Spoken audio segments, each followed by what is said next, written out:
కేంద్ర ప్రభుత్వం power exchange నుంచి పవర్ కొనొద్దు అని చెప్పి నిషేధం విధించింది.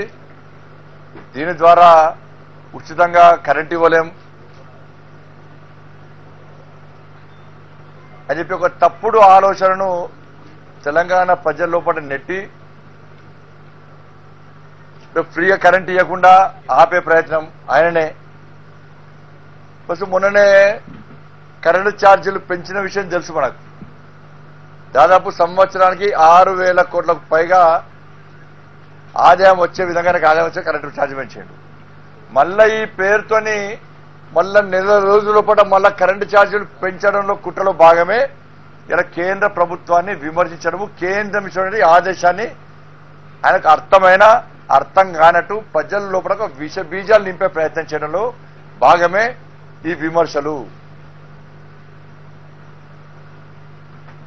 ఉచితానికి భారతీయ జనతా పార్టీ వ్యతిరేకం కాదు, మోడీ గారు అసలే వ్యతిరేకం. మేము కూడా ఇస్తున్నాం ఉచిత పథకాలను, చాలా ఇస్తున్నాం. ఎట్లా వ్యతిరేకమైతే మేము ఉచితం పేరుతోని నువ్వు ఏ విధంగా మోసం చేస్తున్నావు, ఏ విధంగా ప్రజలకు నష్టం చేస్తున్నావు, ఏ విధంగా నీ వ్యాపారాలను పెంచుకుంటున్నావు, ఏ విధంగా స్వతహా నువ్వు లబ్ధి పొందుతున్నావు, దానివల్ల తెలంగాణ రాష్ట్ర ప్రజల మీద ఏ విధంగా భారం పెడుతున్న విషయంలో ప్రజలు ఆలోచిస్తున్న విషయాన్ని ముఖ్యమంత్రి గుర్తిస్తలేడు.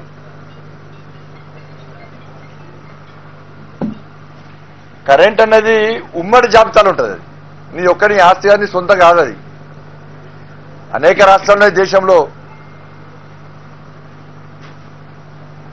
ఈ విషయం తెలియక నేను ఏనైనా కొంటా, నేను చెప్పిందే వేదము, ఎవరినైనా ముంచేస్తా, నేను డిస్కౌంట్లో ఉంటే పైసలు ఉంటే కడతా, లేవుట్లేదు. ఇది జాగిర్ అనుకుంటున్న రాష్ట్ర ముఖ్యమంత్రి, ఆయన సొంత జాగిర్ అనుకుని చెప్తున్నాడు. వాళ్ళు ఏమైంది, నువ్వు రైతులకు ఉచిత కరెంట్ ఇస్తా అంటున్నావు, దాన్ని ఎప్పుడు వ్యతిరేకించలే. నువ్వు రైతులకు ఉచిత కరెంటు ఇస్తా అన్నప్పుడు నువ్వు కట్టాల్సినటువంటి డబ్బు బిల్లులు డిస్కంలకు ఎందుకు కడతలేవు? ఇప్పటికే 60,000 కోట్ల రూపాయలు నష్టాలు ఉంది, డిస్కంలు నష్టాలు ఉన్నాయి. నాకు తెలిసి 20,000 కోట్లకు పైగా బిల్లులు చెల్లించాలి. 60,000 కోట్ల రూపాయలు నష్టాలే ఆల్రెడీ. డిస్కంలకు పైసలు కడతలేవు. కట్టపోయేసరికి ఏమైంది, ఉత్పత్తి సంస్థలను కూడా నష్టపోతున్నాయి. వాళ్ళ జనరేటర్స్ అందరూ కూడా. దీనివల్ల రాను రాను ఏమవుతుంది, వాళ్ళ కరెంటును ఉత్పత్తి చేసేటువంటి అవకాశాలు తగ్గుతున్నాయి. దేశం మొత్తం అంధకారమయ్యే పరిస్థితి వచ్చింది.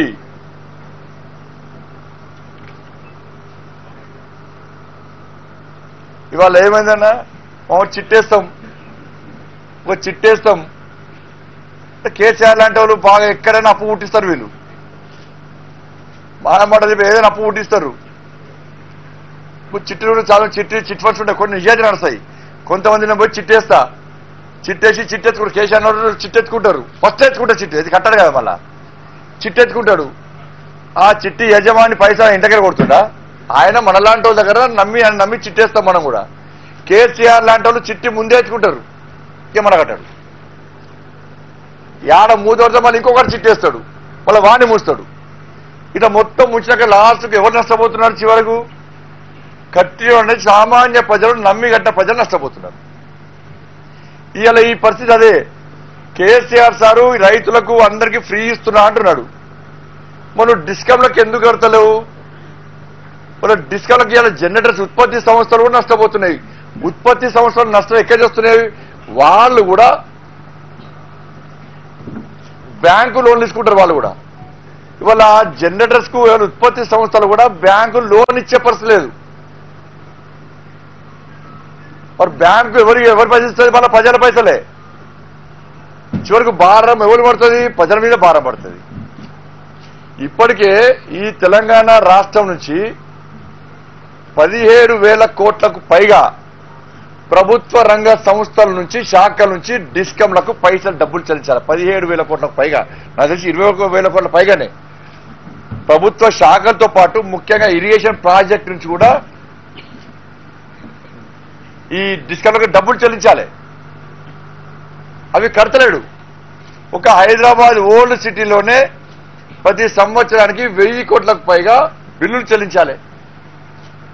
అంటే దాదాపు ఇప్పటికీ ఈ 8 సంవత్సరాల్లో 5000 కోట్లకు పైగా ఇలా ఓల్డ్ సిటీ నుంచి పైసలు రావాలి. ప్రభుత్వ శాఖ నుంచి ఇలా 10,000 కోట్లు అంటే ఎన్ని?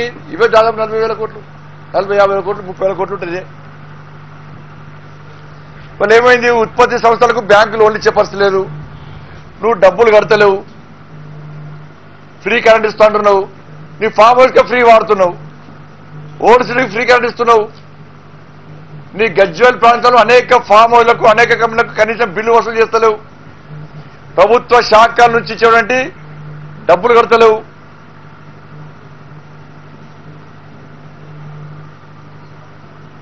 చివరికి భారం ప్రజల మీద పడే పరిస్థితి ఉంది. ఇక్కడ దుకాణం బంద్ అయిపోయింది.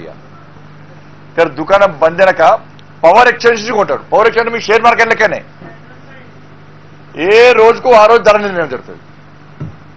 పవర్ ఎక్స్చేంజ్ అంటే దేశంలో ఏ రోజుకు ఆ రోజు ధర నిర్ణయం జరుగుతుంది. ఇక్కడ డిస్కౌంట్లకు పైసలు కడతారు కాబట్టి వాళ్ళు ఉత్పత్తి సంస్థలు పైసలు జనరల్ పైసలు కడతారు కాబట్టి అక్కడ ఇచ్చే పరిస్థితి లేదు. ఇక 60,000 కోట్ల రూపాయలు నష్టం ఉందని ఇప్పటికీ నష్టం.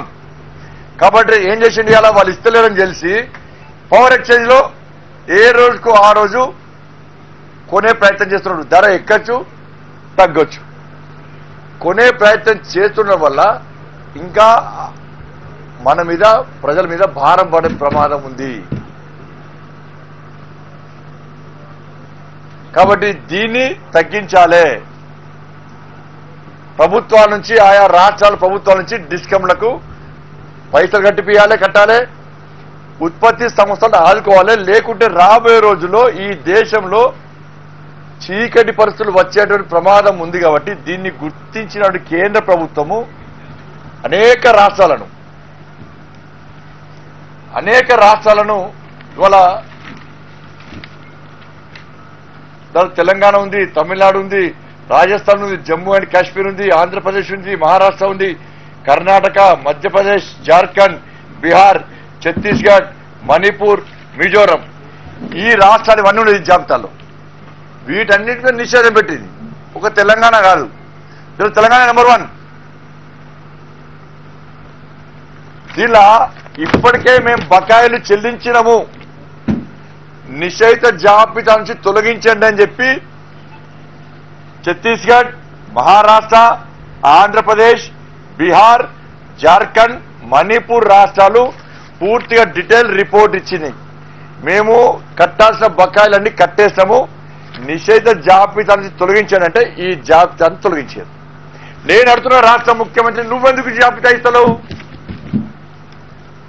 నువ్వు కట్టాల్సినటువంటి డిస్కమ్లకు కట్టాల్సినటువంటి బిల్లులు కట్టకపోవడానికి కారణమైంది. ఈ రాష్ట్రాలు కట్టెడు క్లారిటీ చేసినాయి, నివేదిక చేసింది. కేంద్రం వెబ్సైట్ ఉంటుంది. ఆ వెబ్సైట్ లో రాష్ట్ర ప్రభుత్వము ఆ వెబ్సైట్ లో పొందపరిచిన ఎంత కట్టామంటే, ఎంత బకాయి ఉన్నామో ఎంత కట్టామంటే, ఎంత దిగజారు రాజకీయాలు ఎన్ని అబద్ధాలంటే వీళ్ళ దగ్గర 1380 కోట్లు మాత్రమే కట్టాలని చెప్పి కేంద్ర వెబ్సైట్ లో రాష్ట్ర ప్రభుత్వం పొందుపరిచింది. 1380 కోట్లు మాత్రమే మేము కట్టాల్సి ఉందని చెప్పి. దానిలో 50 కోట్ల రూపాయలు ఓన్లీ పెనాల్టీ. 50 కోట్ల రూపాయలు ఓన్లీ పెనాల్టీగా ఉంది. నిన్న ఒక రిటైర్డ్ పదవి విరమణ పొందిన ఒక అధికారి ఉన్నాడు జిల్లా. కేసీఆర్ ఏది చెప్తే కేసీఆర్ సీఎంఓ నుంచి ఏది వస్తే చదివింపించే వ్యక్తి. మేము 50 కోట్లే కట్టాలని చెప్పాడు. ఇక మంత్రి ఏమంటాడు? అసలు ఒక్క రూపాయి బాకీ లేదంటాడు ఆయన. కట్టాల్సింది 20,000 కోట్లకు పైగా కట్టాలి. కేంద్ర వెబ్సైట్ లో రాష్ట్ర ప్రభుత్వం నివేదిక ఏమిచ్చిందంటే మేము 1380 కోట్లు మాత్రమే కట్టాల్సిందని కేంద్ర వెబ్సైట్ లో ఓపెన్ గా పెట్టింది రాష్ట్ర ప్రభుత్వము. ఒక అధికారము 50 కోట్లే కట్టాలని చెప్పి పెనాల్టీ అమౌంట్ చెప్తాడు. రాష్ట్ర మంత్రము అసలే డబ్బు కట్టేది లేదు, మొత్తం చెల్లించినాము అని చెప్పి ఇలా అధికారి చెప్తున్నాడు. ఏది వాస్తవము? ప్రభుత్వం పెట్టిన వెబ్సైట్ కు పొందడం లేదు, అధికారి మాట్లాడిన దానికి పొందడం లేదు, మంత్రి మాట్లాడడానికి దానికి పొందడం లేదు.